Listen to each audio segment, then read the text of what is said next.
औज़ुबिल्लाहिमिनश्शैतानिर्रजीम।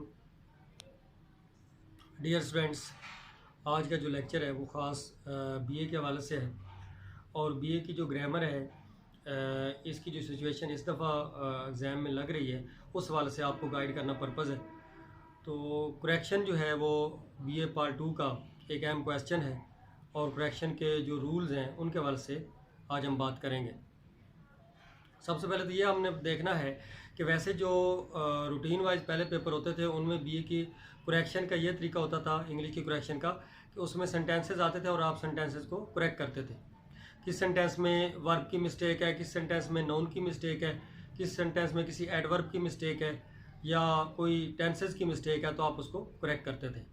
लेकिन इस दफ़ा क्योंकि हम ये सुन रहे हैं कि आपके जो पेपर्स हैं वो मल्टीपल चॉइसेस की सिचुएशन में आएंगे, मतलब एमसीक्यूज़ की सूरत में आएंगे, तो उसके लिए ये है कि हम करेक्शन को देखें, करेक्शन के क्या तरीक़ाकार हो सकता है जो एमसीक्यूज़ की सूरत में आ सकता है, उस सवाल से हम बात करें।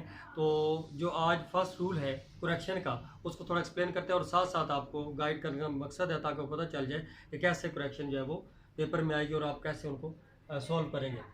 यहाँ पर correction rules for BA English लिखा हुआ है, तो यहाँ देखिए सब्जेक्ट वर्ब एग्रीमेंट, ये आपके एक रूल का टाइटल है कि सब्जेक्ट वर्ब का एग्रीमेंट जो है वो सेंटेंस में लाजमी देखा जाता है।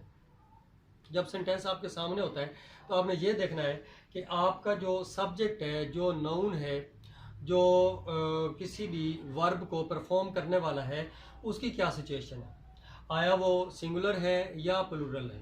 अगर वो सिंगुलर है तो आगे वर्ब जो है वो आप क्या यूज़ करेंगे। यहाँ पर आप देखिए जो स्टेटमेंट एक लिखी हुई है, if subject is singular so verb is also singular.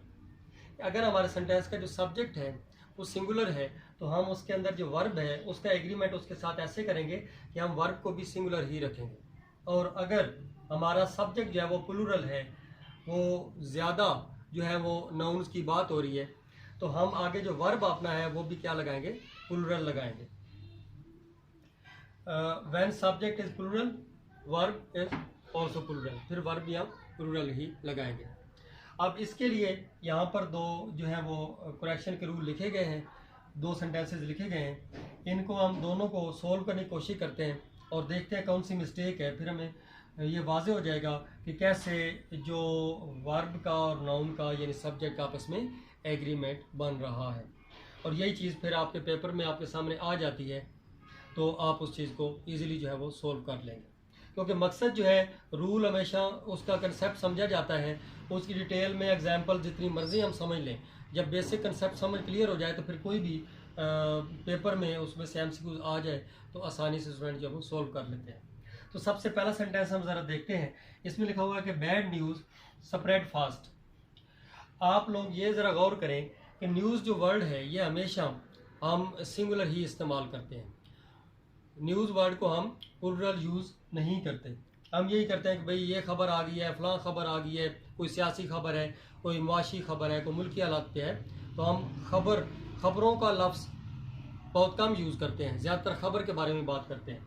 तो यहाँ पर लिखा बैड न्यूज़ स्प्रेड फास्ट। आप देखिए जो हमारा सब्जेक्ट है बैड न्यूज़, ये क्या है, हमारा नाउन है जिससे हम सब्जेक्ट भी कह सकते हैं। ये अगर सिंगुलर है, यहाँ पर जो हमारा वर्ब है इसके साथ एग्रीमेंट कैसे बनेगा कि जब भी सब्जेक्ट हमारा सिंगुलर होता है तो वर्ब हमारा जो होता है वो फर्स्ट फॉर्म के साथ हम एस या ई एस का एडिशन करते हैं। ये आपका प्रेजेंट इंडेफिनिट का रूल है। प्रेजेंट इंडेफिनिट में क्या होता है कि जब हमारा सब्जेक्ट सिंगुलर होता है तो आगे ही, शी, इट या कोई सिंगुलर हो तो हम आगे क्या करते हैं कि फर्स्ट फॉर्म ऑफ वर्ब के साथ एस या ई एस का एडिशन हर सूरत करते हैं, लाजमी करते हैं। तो यहाँ पर देखिए bad news spread fast, spread fast form of verb है, यहाँ पर इसके साथ एस नहीं लगा हुआ क्योंकि बैड न्यूज़ अगर हम सिंगुलर कंसिडर करते हैं तो ये सिंगुलर लिखा हुआ है तो यहाँ पर हमें एस लगाना है, तो ये हमारा करेक्ट हो जाएगा। अब हम इसको नीचे करेक्ट करके सोल्व करके दोबारा लिख लेते हैं। Bad news spreads fast. अब अगर गौर करें कि इतनी बड़ी कोई प्रॉब्लम नहीं थी, सिर्फ एक एस के एडिशन से हमारा सेंटेंस करेक्ट हो गया। और इस तरह आपके पेपर में अगर ये इस तरह का एमसीक्यूज को इसी सिचुएशन का आ जाता है तो एक नंबर जो है, अगर एक नंबर का एमसीक्यूज होता है 2 नंबर का, तो आप उस मिस्टेक से बच सकते हैं और इजीली आप अपने मार्क्स जो है वो गेन कर सकते हैं। इसके अलावा जो नेक्स्ट हमारा सेंटेंस लिखा हुआ है इसको सोल्व करते हैं। इसमें लिखा हुआ each of the girls were singing. Sentence पर जरा गौर करें, ईच ऑफ द गर्ल्स। अब आप लोग किस मिस्टेक को फौरी जो है वो अडॉप्ट करेंगे? आप ये देखेंगे कि यहाँ पर क्या लिखा हुआ है, हमारा जो सब्जेक्ट लिखा हुआ गर्ल्स लिखा हुआ, गर्ल्स मीन यानी कि प्लुरल, ज़्यादा जो गर्ल्स लड़कियों की बात हो रही है। तो यहाँ पर आप यही समझेंगे कि वर जो है ये करेक्ट लगा हुआ है और सिंगिंग जो आगे सिचुएशन है, तो इसलिए वर जो है वो करेक्ट है, क्योंकि ज़्यादा जब लोगों की बात होती है तो उसके बाद वाज नहीं लगता बल्कि वर लगता है। लेकिन आप ईच लफ्ज़ जो है इसको अंडरस्टैंड नहीं करेंगे तो आपकी ये वाज़े मिस्टेक है। आप पहले ईच को देखें कि ईच जो वर्ड है ये जो हमारा ये इनडेफिनेट प्रोनाउन है। इनडेफिनेट जो प्रोनाउन है वो हमेशा सिंगुलर यूज़ होता है, वो किसी इकाई को, किसी वन थिंग को बयान करता है। एनी आप लगा लें, ईच लगा लें, ये किसी एक को बयान करता है। ईच ऑफ द गर्ल्स मतलब क्या बना यहाँ तक हमारे सब्जेक्ट का, ईच ऑफ द गर्ल्स लड़कियों में से हर एक। ईच का मतलब हर एक ही होता है, गर्ल्स लड़कियों में से हर एक, यानी लड़कियों में से एक की जब बात आ गई तो यहाँ पर अब हमारा जो वर है, ये जो हमारा वर्ब है ये क्या हो गया, ये सिंगुलर हो जाएगा। अगर यहाँ पर हम इसी को वर लिख देते हैं तो हमारी ईच लफ्ज़ की वजह से ये हमारी मिस्टेक है। तो हम इसको करेक्ट करके क्या लिखेंगे, each of the girls was singing, यानी लड़कियों में से हर एक लड़की क्या कर रही थी, गा रही थी, गीत गा रही थी। तो ये हमारी करेक्शन हो जाएगी।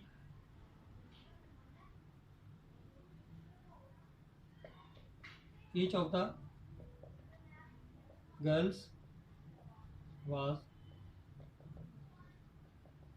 सिंगिंग।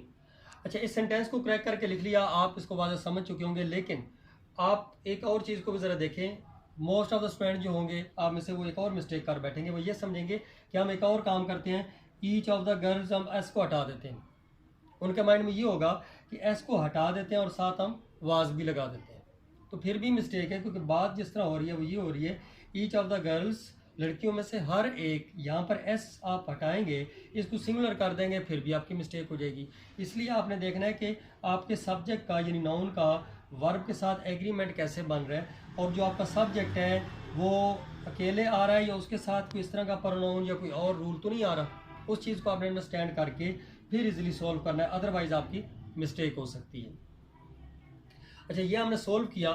दो हमारी जो थी वो एमसीक्यूज की इनकरेक्ट वर्ड सेंटेंसेस थे, फिर उनको करेक्ट किया, ये हमने। अब हम थोड़ा सा बढ़ते हैं कि अगर हमारे पेपर में जो इस दफ़ा मल्टीपल चॉइसेस यानी एमसीक्यू की सूरत में सुन रहे हैं कि पेपर आपका होना है, उस हवाले से भी हम पहले से ही अवेयर हो जाएं और थोड़ा सा जो है वो तैयार हो जाएं, तो हम एमसीक्यूज को जो है वो कैसे सोल्व करेंगे। सेंटेंस पहला जैसे है, none of the boys are making mistake. ये तकरीबन जो पहले भी आपने एक रूल करेक्ट किया उसी तरह की ये सिचुएशन है। नन ऑफ द बॉयज़ लड़कों में से कोई एक भी नहीं, लड़कों में से कोई एक भी नहीं। बॉयज़ यहाँ पर प्लूरल लिखा हुआ है लेकिन नन पीछे लफ्ज़ लग गया, लड़कों में से कोई एक भी नहीं, आगे आर लगा हुआ है, मेकिंग मिस्टेक्स, लड़कों में से कोई एक भी गलती नहीं कर रहा। तो यहाँ पर आर की बजाय, यानी ये सब्जेक्ट और वर्ब का एग्रीमेंट कैसे बनेगा, आर की बजाय हम क्या लगाएंगे, यहाँ पर इज लगाएंगे, लड़कों में से कोई एक भी गलती नहीं कर रहा। तो हम आर की बजाय यहाँ पर क्या लगा देंगे, करेक्ट एमसीक्यूज क्या कर देंगे, इस लगा देंगे, वाज भी नहीं लगाएंगे, वर क्योंकि हमारा सेंटेंस प्रेजेंट में है, पास्ट में है ही नहीं, इसलिए वाज वर तो वैसे ही रिजेक्ट हो गया। इज या एम में से कोई लगाना है तो एम लगता है आई के साथ, इसलिए बॉय लड़कों में से एक की बात हो रही है तो इज हम यहाँ पर लगाएंगे, ये हमारा करेक्ट हो जाएगा। नेक्स्ट जो हमारा एमसीक्यूज है उसको ज़रा देखिए, he gave me some advices. अब हमारी जो प्रॉब्लम है वो यहाँ पर है, इस एडवाइसेस वर्ड में है, क्योंकि ही गेव मी सम, उसने मुझे दी कुछ एडवाइसेस, नसीहतें। तो ये जो एडवाइसेस लफ्ज़ है ये कभी भी एडवाइस लफ्ज़ के साथ एस नहीं लगता, एडवाइसेस लफ्ज़ इंग्लिश में है ही नहीं।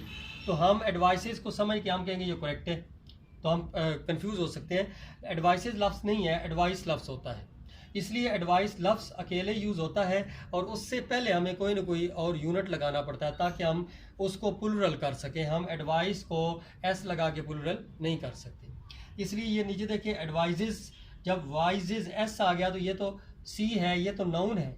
यहाँ पर जो ये वर्ब चला गया तो वर्ब तो यहाँ पर लगना ही नहीं क्योंकि ये नाउन है हमारा। इधर देखिए ये एडवाइस, ये भी हमारा नाउन है, लेकिन इधर एस लगा हुआ है और इधर सिंगल एडवाइस, एक नसीहत, क्योंकि सम ज़्यादा चीज़ें हो सकती हैं, एक नहीं होती, इसलिए ये भी हमारा नहीं करेक्ट हो सकता। पीसेज ऑफ एडवाइस, यहाँ पर करेक्शन है, क्यों कि एडवाइस लफ्ज़ सिंगुलर ही यूज़ होता है हमेशा, एस है ही नहीं इंग्लिश में एडवाइस के साथ, इसलिए पीसेज ऑफ एडवाइस का मतलब हो गया कि चंद एक नसीहतें, इसलिए ये हमारा क्या हो गया एमसीक्यूज में से ये ऑप्शन करेक्ट होगी। और एंड पे भी जो है वो एडवाइज्ड है, वो भी वर्ब है, तो वर्ब ये नाउन है, हम नाउन से नाउन करेक्ट करेंगे, वर्ब को करेक्ट नहीं करेंगे, ना ये लगेगा ना ये लगेगा, और ये तो वैसे ही मिस्टेक है, इसलिए हम ये करेक्ट करेंगे। तो ये हमारा पहला रूल था इंग्लिश का करेक्शन का। तो नेक्स्ट रूल के साथ इंशाल्लाह फिर हम नेक्स्ट हाजिर होंगे। अल्लाह।